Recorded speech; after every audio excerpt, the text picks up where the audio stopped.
So Donald Trump's entire legal team just walked out on him. Every single major attorney handling his federal cases, his state prosecutions, and even his civil fraud defense has either quit outright or filed motions to withdraw from representation. We're talking about a complete collapse of his legal strategy right as he's facing the most consequential trials of his life. And here's the kicker. Warren Buffett, who stayed silent on politics for decades, just broke his silence to say what everyone's thinking, but few have the courage to voice. It's honestly hard to believe we're watching this unfold in real time. This isn't just about one or two lawyers deciding they've had enough. We're talking about coordinated mass abandonment. Trump's lead attorney in the January 6th case filed an emergency motion to withdraw. His New York fraud defense team submitted identical paperwork within hours of each other. Even the lawyers handling his classified documents case at Mar-a-Lago are trying to get out. And trust me, when lawyers are willing to face sanctions from judges who hate mid-trial attorney changes, something catastrophic is happening behind the scenes. This is absolutely wild because Trump has always prided himself on surrounding himself with the best legal minds money can buy, even if that meant burning through dozens of law firms. But now, nobody wants to touch him. Let me fill you in on what's been happening, because this situation's been building for months, and what just broke into public view represents a complete meltdown of Trump's legal infrastructure. So Donald Trump has been juggling 4 major criminal prosecutions, plus multiple civil cases for the past year. He's facing federal charges for election interference, federal charges for mishandling classified documents, state charges in Georgia for election subversion, state charges in New York for business fraud, and a civil fraud trial that could cost him hundreds of millions. That's an unprecedented legal burden for any former president, and it requires a massive coordinated legal team working around the clock. For a while, Trump seemed to have that infrastructure in place. He'd hired some heavy hitters, experienced criminal defense attorneys, former federal prosecutors, specialists in constitutional law, people who knew how to navigate complex litigation. Whether it was his initial legal strategy of delay, his public attacks on prosecutors and judges, or his constant claims that everything was a politically motivated witch hunt, Trump really cemented himself as someone who would fight every battle with maximum aggression and zero compromise. His legal team was supposed to be an extension of that approach. Warriors who would take no prisoners and use every possible legal maneuver to keep him out of jail. And for months that seemed to be working. Delays were granted, appeals were filed, discovery battles dragged on. Trump's lawyers were doing exactly what he hired them to do. But here's where things get interesting. Something changed in the past few weeks that transformed this from a manageable legal situation into what can only be described as a complete disaster. Reports from around October 23rd revealed just how panicked Trump's inner circle had become. According to Politico's detailed investigation, Trump had been pressuring his attorneys to pursue increasingly aggressive and legally questionable strategies. He wanted them to file motions claiming absolute presidential immunity from all criminal prosecution. He demanded they subpoena sitting judges' financial records looking for conflicts of interest. He even insisted they publicly accuse prosecutors of evidence fabrication without any proof to back up those claims. Talk about strong words. These weren't just aggressive defense tactics. They were requests that could get attorneys disbarred for ethical violations. Essentially, Trump was calling his own lawyers cowards and traitors for not sticking to his exact wishes, regardless of whether those wishes would destroy their legal careers. And this wasn't a private conversation between attorney and client. Trump made sure to air his grievances publicly on Truth Social and in campaign speeches, making it clear that he was not happy with anyone who suggested caution or legal boundaries. He labeled one attorney's recommendation to pursue a plea deal in the documents case as treasonous weakness and suggested the lawyer might be working for the prosecution. This announcement sent shockwaves through the legal community because it raised all sorts of questions. If Trump, the client himself, could turn against his own attorneys so viciously just for giving standard legal advice, what did that mean for everyone else scrambling to maintain their professional reputations while representing the most volatile client in American legal history? Now, this isn't the first time we've seen this pattern with Trump. His loyalty really only extends to himself. Whenever someone stops being useful or does something he doesn't like, he's quick to turn on them. We've spotted this pattern time and time again across his political career. and now it's repeating in his legal representation. Just think about how he turned on Jeff Sessions right after the Attorney General recused himself from the Russia investigation. Sessions had been Trump's earliest and most loyal Senate supporter, standing by him when many Republicans kept their distance during the 2016 campaign. But the moment Sessions followed Department of Justice ethics rules and stepped back from the Russia probe, Trump spent 2 years publicly humiliating him, calling him weak, stupid, and disloyal. Sessions eventually resigned under pressure, his reputation in tatters, despite having done exactly what DOJ regulations required. Then there was Bill Barr. Barr came in as Attorney General and bent over backwards to protect Trump, releasing a misleading summary of the Mueller report, intervening in the sentencing of Trump's allies, even ordering federal forces to clear protesters for Trump's photo op. Trump wasn't pleased when Barr finally drew a line and said there was no evidence of widespread election fraud in 2020. Barr was immediately branded a traitor and a rhino by Trump and his supporters. The loyalty Barr had shown for nearly 2 years meant nothing the moment he spoke one truth Trump didn't want to hear. And let's not forget how he distanced himself from Mike Pence when the vice president refused to overturn the election results on January 6th. Pence had been the model of loyalty for 4 years, defending Trump through every scandal and controversy, never publicly breaking ranks, even when it would have been politically advantageous to do so. But when Pence followed his constitutional duty and certified the electoral votes, Trump didn't just criticize him. He let a mob threaten his life while doing nothing to intervene for hours. That's the level of betrayal we're talking about. Even Kevin McCarthy faced a similar fate when he briefly suggested Trump bore some responsibility for January 6th, only to watch Trump work behind the scenes to undermine his speakership until he was eventually ousted by the very MAGA Republicans who took their cues from Trump.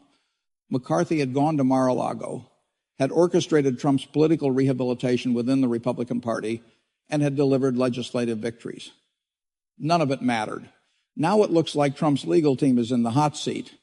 This pattern is becoming all too familiar. You can show all the loyalty in the world and defend Trump every single day, billing hundreds of hours, sacrificing your professional reputation.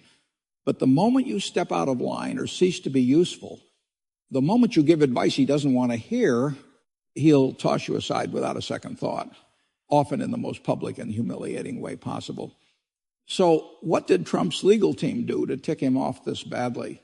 Well, it all boils down to the impossible position they found themselves in as the trials started moving forward. And the evidence against Trump became harder to deny. The impasse happened because Trump wanted a legal strategy based entirely on delay tactics, public attacks, and claims of persecution, while his attorneys were trying to actually prepare legitimate legal defenses for trial. Trump's approach was to treat the courtroom like a campaign rally, attack the prosecutors, attack the judges, claim everything was rigged, and bet that he could win the 2024 election before any trial concluded, then make the federal cases disappear through presidential power. His lawyers knew that strategy might work politically, but would be a disaster in actual court proceedings where judges demand evidence and legal arguments, not political theater. As lead attorneys in multiple jurisdictions, they decided to take a more traditional legal defense stance. They filed motions challenging venue, questioning evidence admissibility, and arguing for dismissal based on technical legal grounds. They refused to submit the kinds of frivolous motions Trump demanded and wouldn't put their names on court filings, making claims they knew were false. Their approach seemed to be just doing competent legal work while managing Trump's expectations about what was possible within ethical boundaries. At first, Trump seemed to be on board with this idea, or at least he didn't interfere too much. He appreciates aggressive fighters and the notion of legal warriors doing battle on his behalf. His public statements praised his brilliant legal team and suggested they were developing strategies that would completely exonerate him. But here's where things started to go wrong. As the various criminal cases dragged into October and early November, some serious problems started cropping up. Judges were denying most delay motions. Trial dates were being set and confirmed on appeal, and the actual evidence being revealed in pretrial hearings was far more damaging than Trump's public statements had led anyone to believe. Prosecutors had text messages, recorded phone calls, and testimony from former Trump employees, all directly contradicting his version of events. while Trump's attorneys were steadfast in holding their ground with legitimate legal strategies, predictably, Trump began to shift his blame toward his own lawyers rather than accepting the strength of the evidence against him. Behind the scenes, according to sources who spoke to MSNBC, Trump was increasingly frustrated with what he saw as his legal team's weakness and lack of creativity. He wanted bombshell motions that would dominate news cycles. He wanted discovery battles that would put prosecutors on defense. He wanted his lawyers to make the trials about political persecution rather than the actual charges. This was the moment Trump began to sweat a little. You see, Trump values media dominance, the appearance of winning, and overall control of the narrative. He doesn't want to be tied to legal proceedings that make him look like a defendant answering to authority. That's definitely not the victory he seeks. The image of Trump in a courtroom, subject to a judge's control, forced to follow rules. He didn't make that threatens his entire political brand. And then his legal team went ahead and made moves that, according to Trump, were serious missteps. The attorneys started looking for ways to actually win the cases on the merits rather than through delay and distraction. They figured they should prepare for trial, develop evidentiary challenges, line up expert witnesses, and create fact-based defenses. They even considered in some cases whether negotiated plea agreements might limit Trump's exposure in certain jurisdictions. But when Trump caught wind of all this, that his lawyers were actually preparing to defend cases rather than make them disappear through sheer force of will, he absolutely lost it. In Trump's eyes, preparing for trial is just a sign of defeatism. Considering plea deals, that's pure betrayal. Any attorney who dares to suggest working within the legal system rather than attacking it is instantly labeled a traitor and possibly a plant from the opposition. According to CBS News reports from October 26th, Trump began berating his attorneys in phone calls, accusing them of being stupid, weak, and possibly working with prosecutors. Now, this left Trump's legal team in a tight spot that's become increasingly common for anyone in Trump's orbit. On one side, they really need Trump's approval to continue being paid for their work. The legal fees are substantial. Millions of dollars flowing from Trump's various PACs and legal defense funds. Without Trump's support, those payments stop and they're left with massive unpaid bills for work already completed. Trump has a well-documented history of stiffing lawyers, so they know the financial risk is real. On the flip side, they actually have to practice law according to the rules of professional conduct set by state bar associations. That means not filing frivolous motions that could result in sanctions, not making false statements to courts that could lead to disbarment, not participating in what could be construed as obstruction of justice. These aren't optional guidelines. They're mandatory ethical rules that, if violated, can end a legal career permanently. The tricky part is all of that requires some level of compromise with prosecutors on procedural matters, negotiation on discovery schedules, and acceptance of judicial authority when judges make rulings. So Trump's lawyers are caught in a bind. They can either keep trying to please Trump, which means violating legal ethics rules, facing potential sanctions from judges, and risking their law licenses. And that only makes his legal position worse because judges react very negatively to attorneys who abuse the court system. Cases that might have had some chance with a competent ethical defense become virtually unwinnable when the defense team is filing motions the judge views as frivolous or making arguments that border on contempt of court. Or they can do their actual job as attorneys, which means giving Trump honest assessments of his legal jeopardy, refusing to pursue strategies that would get them disbarred, and preparing actual trial defenses based on the evidence. But that'll definitely make Trump turn against them, cut off their payment, and publicly attack their competence and loyalty. It's a tough situation, and that's the mess Trump creates for everyone who works for him.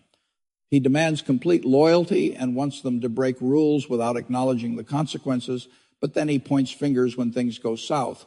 He's not shy about tossing people under the bus whenever it suits him. And in this case, he's doing it to the very people trying to keep him out of prison. This whole scenario is causing major stress within Trump's broader legal and political team. If Trump has turned on his own attorneys and is willing to publicly undermine the people defending him in criminal court, every advisor, every campaign staffer, every political ally is left wondering if they're the next target. The message being sent is clear. Trump will sacrifice anyone, even people working to protect him from life in prison the moment they don't give him exactly what he wants. Those moderate, experienced attorneys who are trying to balance aggressive defense with ethical practice are now worried sick about being the next ones to get tossed aside. They're watching colleagues get attacked by Trump despite working around the clock on his cases. And they're thinking, why should I destroy my career and reputation for someone who will throw me under the bus anyway? Meanwhile, the true believers, the attorneys who are willing to push ethical boundaries and risk sanctions, believe the more experienced lawyers aren't loyal enough and that they're too concerned with their own professional standing. But here's the problem. Those true believer attorneys often lack the experience and skill to handle complex federal prosecutions, which means bringing them on board makes Trump's legal position even worse. Things became even more intense when John Luro, one of Trump's lead attorneys in the January 6th case, broke away from the strategy Trump wanted. Luro is a respected criminal defense attorney with decades of experience, someone who has won major federal cases and has credibility with judges. He had been pushing for a defense focused on First Amendment protections and arguing that Trump's actions were political speech rather than criminal conduct, a legitimate legal strategy that had some chance of success. But Trump wanted Luro to argue that presidents have absolute immunity from criminal prosecution for any actions taken while in office, a theory that even conservative legal scholars said had no support in constitutional law or precedent. Luro warned Trump that judges would reject this argument and that pursuing it would waste valuable time and credibility with the court. Trump didn't care. He wanted the absolute immunity argument because it sounded strong in press conferences and TV interviews, even if it was legally nonsensical. When Luro refused to make it the centerpiece of the defense strategy, Trump began publicly criticizing him, suggesting he wasn't fighting hard enough and hinting that he might need to find tougher lawyers. For someone as aligned with defending Trump as Luro had been, someone who'd taken tremendous criticism from legal colleagues for even representing Trump, being attacked by his own client was the final straw. According to Politico's reporting from October 28th, Luro filed a motion to withdraw from the case, citing irreconcilable differences with his client over legal strategy. When someone as aligned with Trump's interests as John Luro starts walking away, you're in a world of hurt. And he wasn't alone. Within 72 hours, attorneys in 3 other cases filed similar withdrawal motions, creating a cascade effect that's left Trump scrambling to find replacement counsel just weeks before multiple trial dates. The legal community's response to this mass exodus has been remarkable. On October 29th, the U.S. District Judge presiding over Trump's federal election interference case issued a strongly worded order denying delays and making clear that attorney changes this late in the process would not be grounds for postponement. The judge declared that Trump's pattern of burning through legal teams appeared to be a deliberate delay tactic rather than a genuine need for new counsel. That's legal speak for saying you've got no solid ground to stand on here. There's no legal validity to what you're doing. You're just abusing the court system. The judge went further, noting that Trump has had more than adequate time to secure competent representation and that his reported practice of interfering with his attorney's legal strategies created this situation. The ruling stated that if Trump cannot maintain stable legal representation due to his own conduct, that's not the court's problem to solve with endless continuances. This is a huge deal that doesn't usually happen. Federal judges typically bend over backwards to ensure defendants have adequate counsel, but this judge had clearly lost patience with what appeared to be a pattern of manufactured crisis. Judge Timothy Kelly, handling one of the related cases, echoed similar concerns in his courtroom, stating that defendants don't get to cycle through attorneys indefinitely as a delay strategy, and that the court's obligation is to the administration of justice, not to accommodating disruptive litigation tactics. When you have multiple federal judges across different jurisdictions all reaching the same conclusion about a defendant's conduct, that tells you something significant about the pattern they're observing. Legal experts are noting that we haven't seen anything quite like this since the Nixon administration's Saturday night massacre, when multiple Justice Department officials resigned rather than follow Nixon's orders to fire. The Watergate special prosecutor, Andrew McCarthy, a former federal prosecutor and a conservative voice on National Review, went on Fox News and made a statement that really should catch everyone's attention. He said that Trump's legal position has become nearly impossible to defend, not because of any vast conspiracy, but because Trump himself keeps undermining his own defense team and making it impossible for competent attorneys to represent him effectively. Just think about that for a moment. This isn't coming from a liberal legal commentator or a Democratic talking head. This is a respected conservative legal analyst who's been generally sympathetic to Trump. And even he's saying the situation has become untenable. When legal experts from across the political spectrum start using terms like self-inflicted disaster and unprecedented sabotage of one's own defense, that's the moment to really pay attention. Barbara McQuaid, former U.S. attorney and current University of Michigan law professor, mentioned that in her decades of experience in federal court, she'd never seen a criminal defendant so actively work against his own legal interests. She noted that defense attorneys are ethically bound to follow their clients' wishes regarding objectives like whether to plead guilty or go to trial, but they maintain control over legal strategy and tactics. When a client demands that attorneys pursue legally or ethically improper strategies, attorneys must withdraw. What's unusual here is that it's happening across multiple cases simultaneously, suggesting a systematic problem with Trump's approach to his legal defense rather than isolated conflicts with individual attorneys. So let's break down what this mass legal exodus could mean, because it's not just a captivating legal drama. It has serious consequences for how Trump's prosecutions proceed and for the broader political landscape heading into 2024. First up is the immediate political fallout. Trump is already facing significant backlash due to his 4 criminal indictments, and his approval ratings among independent voters are taking a hit.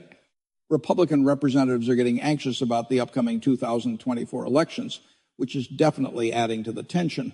Now he's got the added narrative of being unable to keep a legal team together because his own conduct drives them away.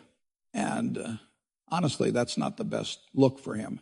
It reinforces the image of chaos and dysfunction that independent voters already associate with Trump. Most folks in America have a good deal of respect for the legal profession as a vital part of our system, even if they don't always agree with specific attorneys or cases. When lawyers whose professional duty is to defend even unpopular clients are walking away from representing you, that sends a powerful message about how difficult you are to work with.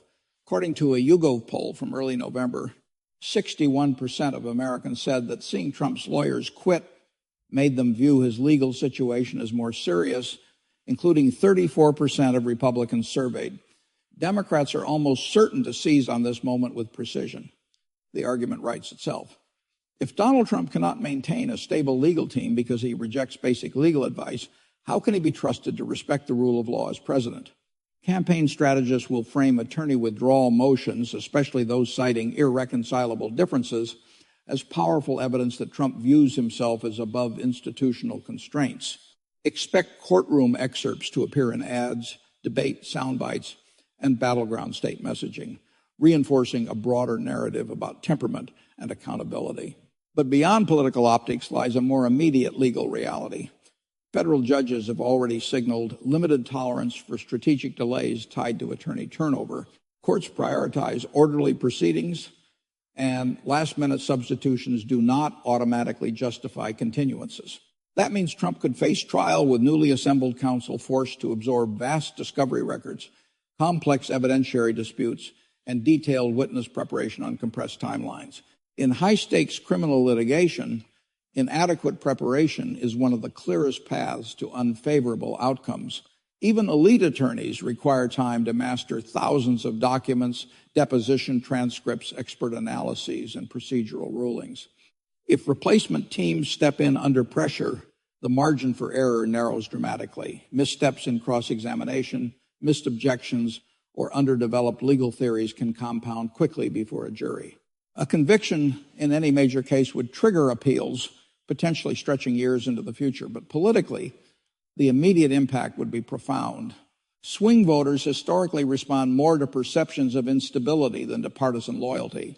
A criminal conviction would harden existing narratives and complicate electoral messaging in competitive districts. Some legal analysts argue that Trump's strongest position rested on disciplined courtroom strategy, narrow legal arguments, procedural precision, and the possibility of reasonable doubt or hung juries.